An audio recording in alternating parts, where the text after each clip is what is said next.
A paz, senhoras e irmãs, boa tarde. Eu estou responsável por 2 capítulos dessa vez, o capítulo 10 e 11 do livro de Neemias. Eu não vou ler nem o 10 nem o 11, porque eles, além de serem muito extensos, eles falam muito sobre descendência, sobre a genealogia, né? Quem foi filho de quem, casou com quem. Então eu vou tentar fazer um vídeo menorzinho, mais enxugadinho. Tanto no capítulo 10 quanto no 11, Neemias meio que torna a lembrar o povo sobre aquilo que Moisés lá atrás, lá no deserto, lá em Gênesis, em Êxodo, nos ensinou sobre guardar os princípios, honrar a Deus, se submeter a Deus, né? O 10 fala muito sobre isso, fala sobre honrar, servir, cumprir, guardar e manifestar tudo aquilo que é para Deus, né? Os sacrifícios, os holocaustos, a primazia, né? Aquilo que é primeiro, a gente deve colocar e entregar nas mãos do Senhor.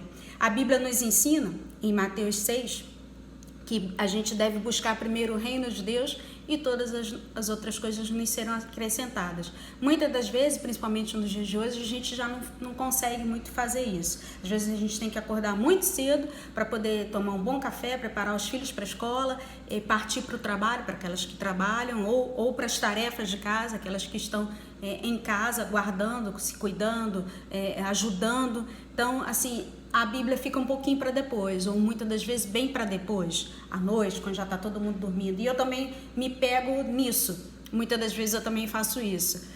Meu marido muitas das vezes me chama de Marta e não de Maria, né? Que estava sempre aos pés de Jesus. E a gente deve se guardar e resguardar quanto a isso, porque senão a primazia, o centro da vontade, né? A prioridade, aquilo que é de mais importante e de sublime, que é o seu a sós com Deus, acaba ficando para depois.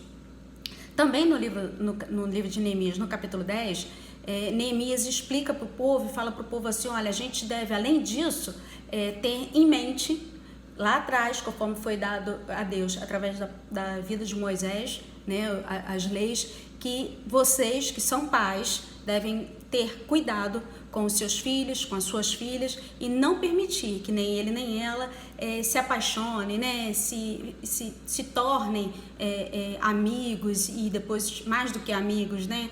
Parceiros, companheiros, e aí venha a ter um matrimônio com aqueles que são estrangeiros. E aí aqui fica uma dica para aquelas que estão se preparando, se programando para casar, né, ou que tem uma sobrinha, uma afilhada, uma filha mesmo. Tenha cuidado, inclusive dentro do ministério. Eu aprendi isso quando eu era criança. Eu falei, opa, a chave está não só no fato de ser ímpio e o não ímpio. Eu conheço pessoas assim, ele vai se converter, ou ela vai se converter. Nem sempre. Nem sempre é possível, às vezes é o contrário, ele acaba tirando a menina, né, filha de pastor, sobrinha, de irmã de oração, enfim, vocês devem conhecer vários exemplos assim como eu conheço. Então tenham cuidado, porque o mundo, ele é, além de maligno, malicioso, ele é muito sagaz, ele é muito rápido nessas coisas. E dentro do ministério também. Para quem não sabe, eu sou carioca e o meu marido é mineiro, mas eu vim de um berço, de um lar cristão, em que eu fazia tudo na igreja, tanto nos bastidores quanto nos holofotes. Eu ajudei muito o Mateus a enrolar cabo de microfone, a ajustar as coisas para não dar microfonia. Eu só não dançava, né? E nem dancei. Tentei, tive uma crise de choro e foi horrível. Eu sou muito dura para isso, eu não sirvo para isso, mas eu decoro o texto que é uma beleza. Mas assim, a gente conversou muito sobre isso. Então, o meu ministério não pode afundar ou esconder o ministério do meu marido, e nem o contrário, né? Eu que sou irmã de oração, eu não posso ir a todos os congressos, a todas as reuniões de oração e deixar o meu lar uma bagunça, né? Para aquelas que têm filhos principalmente. Então precisa ter em Deus a sabedoria, né? Não vai abandonar o lar, não vai abandonar o filho, muito menos o marido, principalmente se ele não for cristão, para falar, não, eu estou fazendo uma grande obra, de modo que não poderei descer. Jamais, né? Essa palavra de Daniel não é nesse sentido, né? Então, assim, quando a Bíblia fala lá no Novo Testamento, se eu não me engano, Mateus fala lá no Novo Testamento, mas Jesus falou pessoalmente que tem que deixar os mortos sepultarem seus mortos e cada um cuidar das coisas do reino, né? Não, porque a Bíblia diz que os que são casados cuidem, o primeiro ministério é a família, né? O seu lar, os solteiros cuidam das coisas do Senhor, e se tiver que deixar, é deixar pai e mãe. né? Eu vou em missões, eu vou deixar pai e mãe, eu vou passar o congresso todo, né, lá viajando, e meus pais ouviram muito isso, e eu volto só no final de semana da outra, e aí é diferente, né? Porque você tá no palco, tá no brilho, mas seu marido tá triste, tá infeliz, ainda que esteja ali te assistindo. Aí ele fica olhando, falando, mas não era bem isso que eu queria, eu gosto dela aqui sentada do meu lado, a gente assistindo o culto, trocando olhares, agradecendo, orando a Deus. Então, assim, tenham muito cuidado quanto a isso. E eu tive muito isso também dentro da igreja. Não pode servir a dois senhores, né? Não só na questão do ímpio e do não ímpio, mas também dentro da igreja, porque muitas das vezes você tá no brilho, tá no holofote, mas o seu marido não quer, não gosta, não se sente bem. Ah, você não é o marido daquela menina que canta? Ah, é, mas você faz o que na igreja? E aí ele fica sem saber o que dizer, né? Então tenham muito cuidado quanto a isso, viu, meninas? E aqui Neemias nos ensina isso, nos fala sobre isso. Quando ele, ainda que indiretamente, ele diz isso para que os pais tenham cuidado, para que evitem que as suas filhas e os seus filhos se tornem né, casem com os estrangeiros, até por causa dos hábitos, até por causa da cultura. Outro segredo que eu vou contar para vocês é que eu quando casei, meu paladar, minha cultura, né, alimentar ou alimentícia era muito, mas é muito até hoje, muito diferente do meu marido. Então, assim, certas verduras, legumes eu não comia, passei a comer porque eu casei, porque o meu marido cozinha, me ensinou a cozinhar e a fazer porque ele gosta, né, e sente falta. Então tenham esse cuidado. Então, assim, é nas mínimas coisas, é nos pequenos detalhes, culturalmente, educacionalmente falando, espiritualmente falando, que aí vem a briga, vem muitas das vezes a discórdia, e aí vem a falta de sabedoria, às vezes, né? Principalmente da mulher, no caso, porque nós estamos falando com mulheres, mas é porque da mulher é requerido mais, né? No sentido de que Provérbios fala que a mulher que é sábia é ela que edifica o lar, né? É ela que guarda, né? Que mantém, segura aquele alicerce, né?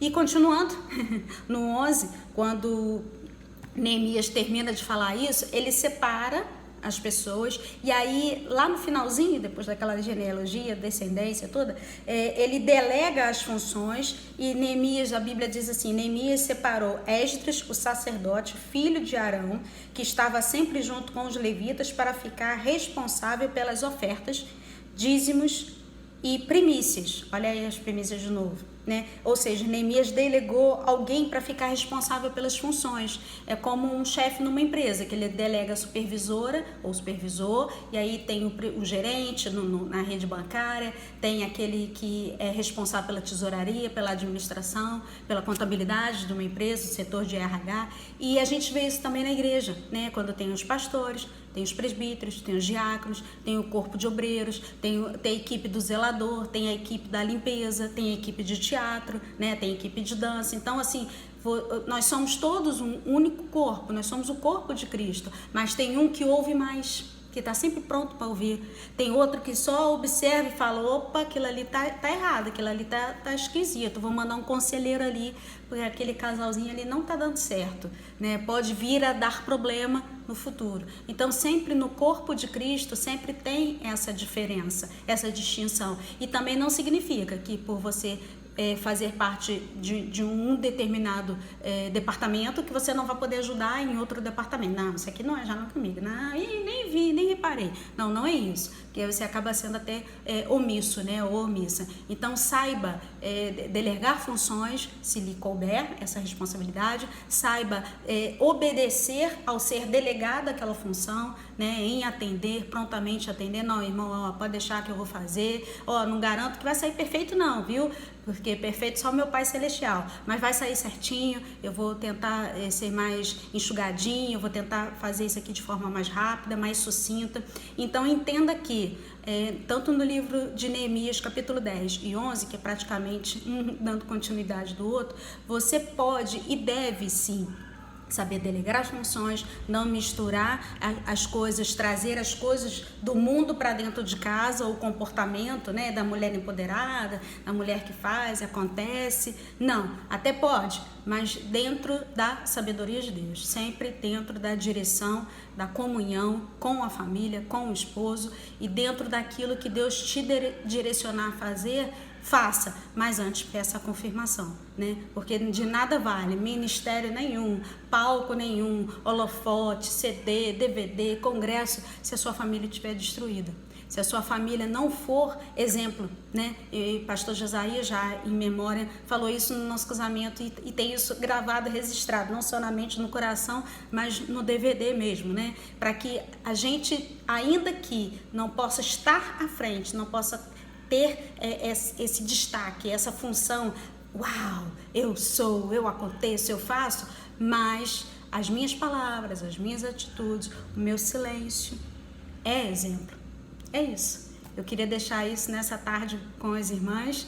Deus abençoe, viu? É um prazer sempre estar aqui e espero que tanto esse texto do capítulo 10 de Neemias quanto o capítulo 11 tenha falado ao coração das irmãs, tenha assim acalentado, tenha dado um norte, uma direção, tenha clareado, né? E tenha ajudado. E para aquelas que ainda estão, de repente, se programando, se preparando para vir a adquirir um matrimônio, saiba, além de orar, claro, conversar com seus pais, esperar em Deus, saiba que é algo que você precisa realmente ponderar, o depois, né? E depois, quando eu estiver casada, ele vai me deixar em casa sozinha porque ele tem um ministério dele? Será que eu vou ter aptidão, prontidão? Será que eu vou ter condições, porque virão os filhos, porque virão as tarefas da casa e do trabalho, né? Ou da faculdade, enfim, e eu vou poder estar sempre presente, eu vou poder também